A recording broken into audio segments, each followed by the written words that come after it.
Y dijeron el uno al otro: He aquí, viene el soñador.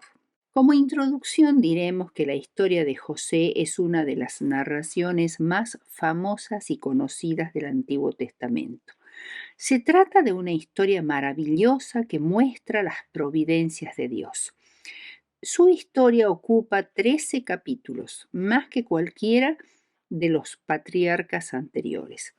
Después de llegar a Harán, Jacob, que tenía 108 años, deambuló por varios lugares en Canaán. Siquem, Betel, luego en su camino al sur, cerca de Belén Éfrata, murió su amada Raquel al dar a luz a su segundo hijo Benjamín y fue sepultada allí.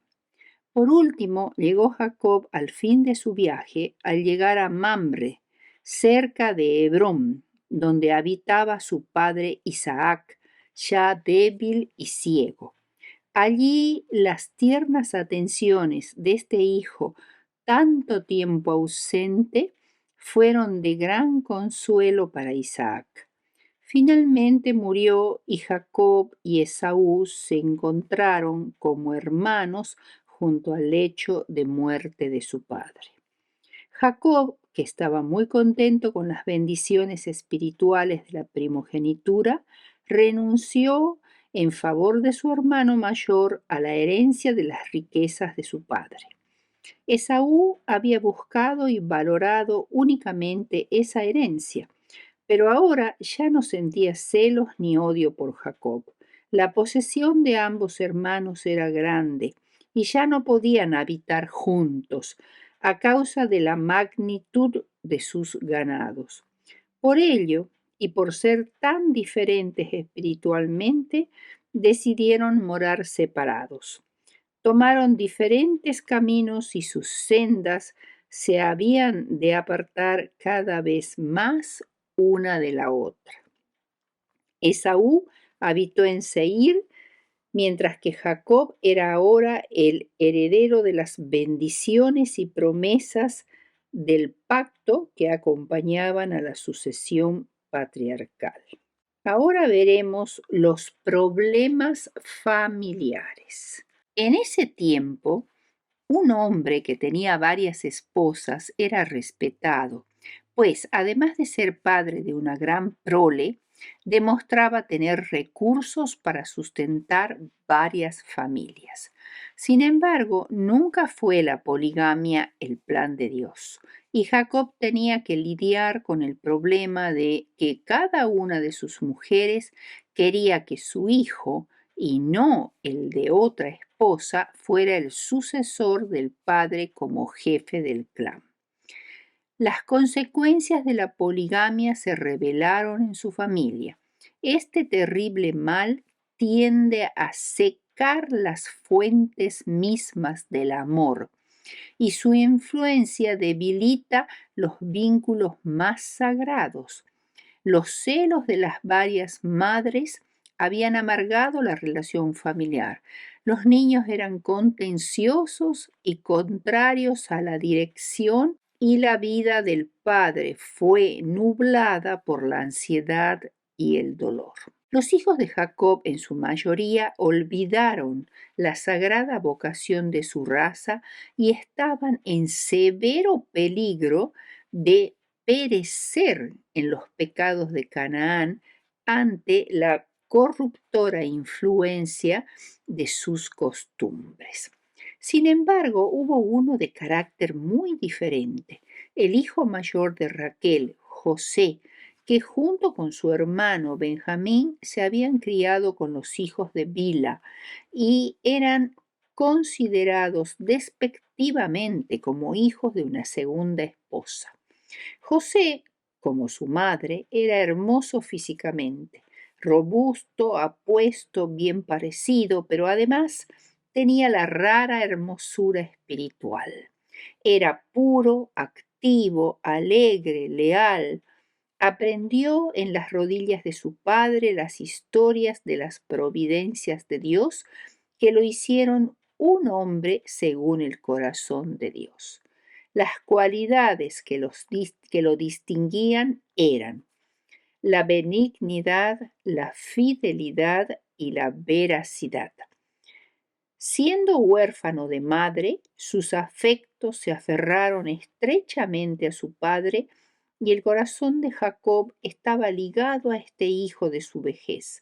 Amaba a José más que a todos sus hijos, y esta fue la primera causa de los celos y de la envidia de sus hermanos. Por otro lado, la segunda causa por la cual lo odiaban era que lo consideraban un delator, un soplón, porque José informaba a su padre lo que veía que hacían o decían sus hermanos.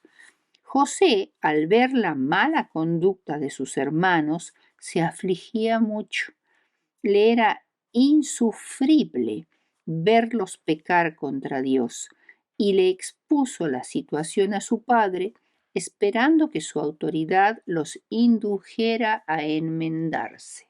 El tercer motivo de celos y envidia fue el imprudente regalo de una túnica de colores principesca por parte de su padre.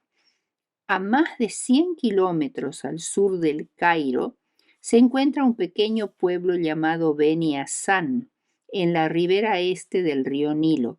Allí existen varias tumbas antiguas de gobernantes y políticos egipcios de la 12ª dinastía, cerca del año 1800 a.C. Las paredes de cada una están decoradas con escenas de la vida cotidiana, y una en especial registra a una caravana de nómades semitas yendo a comprar alimento en Egipto.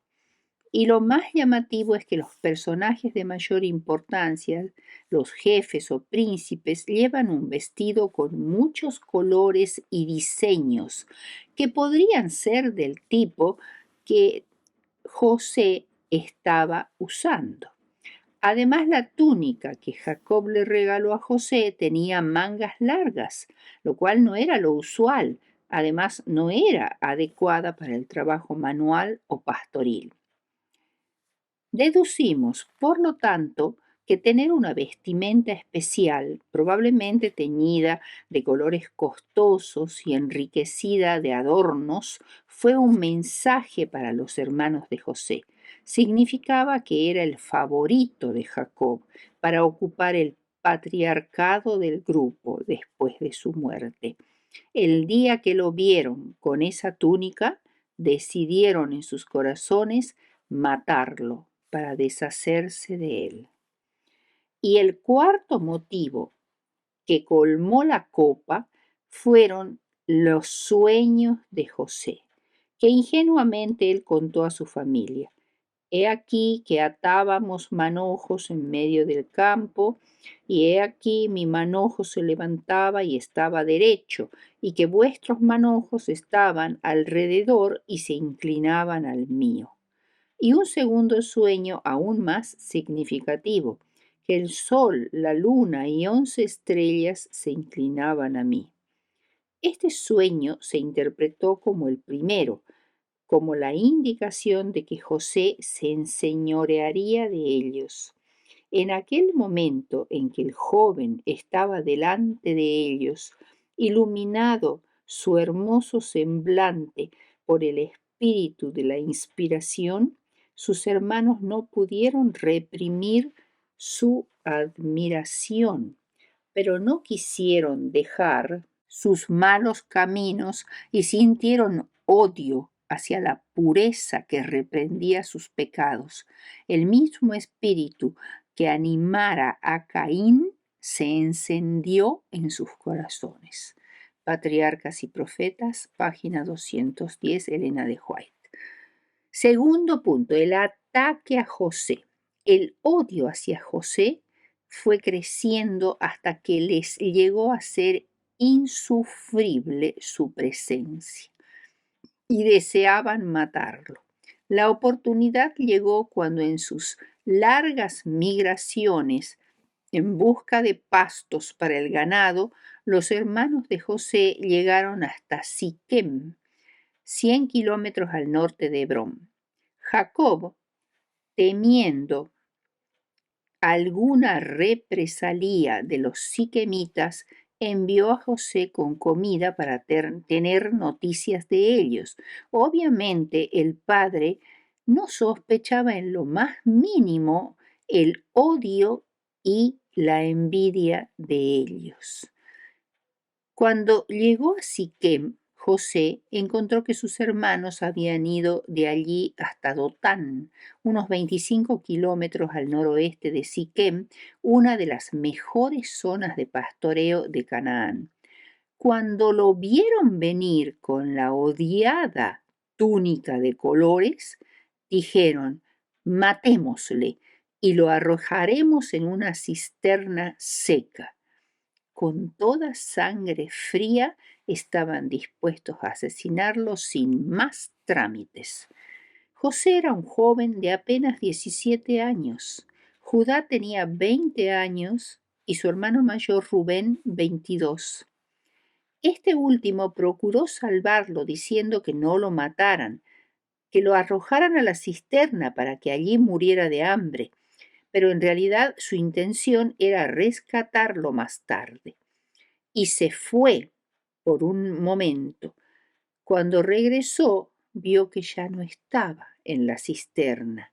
Su carácter débil y vacilante le impidió que, como el mayor, se impusiera valientemente a sus hermanos y les dijera que de ninguna manera iban a cometer semejante crimen. La escena que siguió con José clamando y llorando que lo sacaran de allí mientras ellos comían tranquilamente lo que él había traído, es realmente desgarradora. Posteriormente, cuando Judá vio la caravana de ismaelitas, propuso vender a su hermano a estos mercaderes paganos en vez de dejarlo allí para que muriera.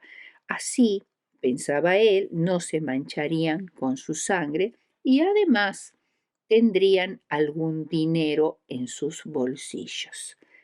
Patriarcas y Profetas 212. Tercer punto, Judá y Tamar. Siendo el cuarto hijo de Lea, seguramente Judá no tenía sino unos 3 años más que José, o sea, unos 20 años cuando José fue vendido a Egipto. Pero los acontecimientos narrados en el capítulo 38 de Génesis necesariamente deben haber sucedido antes que José fuera vendido, puesto que los hijos de Judá, Onán y Sela ya habían llegado a la edad de casarse entre los cananeos antes de la venta de José y cuando ocurrieron los sucesos implicados con Tamar. Judá debe haber tenido no más de 14 años cuando se fue de su casa con un varón adulamita llamado Ira. Adulam es un lugar que está a unos 20 kilómetros al suroeste de Belén y aproximadamente a la misma distancia al noroeste de Hebrón, donde vivía Jacob. Es posible que Jacob conociera a este personaje mientras apacentaba los rebaños en aquella vecindad, y lo mismo debe haber sucedido con su hijo Judá. No fue una separación permanente, pero sí muy importante en su conducta. Allí, en este lugar, vio a una joven cananea llamada Súa y, según la Biblia, la tomó y se llegó a ella. Aparentemente, estos casamientos tan precoces eran frecuentes en Canaán. Y tuvieron 3 hijos, Onán y Sela. Sus hijos mayores, y Onán, se casaron también a los 13 años, los dos con Tamar, porque Tamar se casó primero con pero éste murió, y al quedar viuda, según la ley del levirato, el hermano que le seguía debía suscitar descendencia al hermano muerto y casarse con la viuda. Y eso hizo Onán, pero su conducta, muy reprobable también, hizo que también muriera. Según Génesis 38, 7 y 10, ellos murieron por acción directa de Dios debido a su gran maldad. Judá también enviuda y Tamar, su nuera, lo engaña disfrazándose de ramera y tiene relaciones sexuales con Judá, quedando así embarazada de mellizos que fueron parte de la descendencia de Judá. O sea, toda esta época tan realmente sórdida de la vida de Judá, siendo todos tan jóvenes y cometiendo acciones que eran francamente reprobables, cambió cuando Judá supo la verdad y reconoció que Tamar era más justa que él, reconoció sus errores, crió a sus hijos y nietos al mismo tiempo dentro de su familia. Judá pecó al casarse con una cananea, al no reconocer la mano de Dios en la muerte prematura de sus hijos y al mantener a Tamar como viuda perpetuamente. Además, consintió con sus hermanos en engañar a su padre con respecto a la venta de José y mantenerlo por tantos años en un duelo desgarrador. Esta historia, sin embargo, tiene un final feliz, porque Judá se arrepiente de sus malos actos, vuelve a su familia y es el líder nato de donde la tribu de Israel obtiene finalmente la ascendencia del Mesías. Una historia sórdida se transforma en la historia de los antepasados del Mesías y en la salvación del pueblo de Israel y del mundo. Cuarto punto, José esclavo en Egipto. El momento más crítico e importante de la vida de José fue cuando, en la caravana de los ismaelitas, encadenado, pasó cerca de la zona donde estaba el campamento de su padre. Allí lloró amargamente al pensar en el dolor de aquel padre amoroso. Nuevamente recordó las escenas de Dotán, sus airados hermanos, sus miradas furibundas, las injuriosas palabras resonaban aún en sus oídos. Durante algún tiempo se entregó al terror y al dolor sin poder dominarse. Entonces sus pensamientos se dirigieron al Dios de su padre, a quien había aprendido a amar y a temer, y allí mismo se entregó por completo al Señor y oró para pedir que el guardián de Israel estuviera con él en el país a donde iba desterrado. Al llegar a Egipto fue vendido a Potifar, jefe de la Guardia Real, y allí permaneció por 10 años. Estuvo expuesto a tentaciones extraordinarias. La adoración de dioses falsos estaba rodeada de toda la pompa de la realeza, sostenida por la riqueza y la cultura de la nación más altamente civilizada de aquel entonces. Las escenas y la seducción del vicio lo circundaban por todas partes, pero él permaneció como quien no veía ni oía. No se avergonzó de la religión de sus padres y no hizo ningún esfuerzo por esconder el hecho de que adoraba a Jehová. Y Jehová lo premió, lo honró grandemente, porque Potifar notó cuán fiel era este siervo y que todo lo que él hacía prosperaba en su mano. Y dejó todo lo que tenía en mano de José, ni con él sabía de nada más que del pan que comía. Génesis 39, 41. Todo se debía a sus esfuerzos, su interés y su energía, coronados con la bendición divina. Allí José entró en contacto con hombres de alta posición y sabiduría, y adquirió conocimiento de las ciencias y los idiomas, los negocios, la educación necesaria para quien sería más tarde el primer ministro de Egipto. Patriarcas y Profetas 216. Sin embargo, aún le faltaba la prueba de fuego.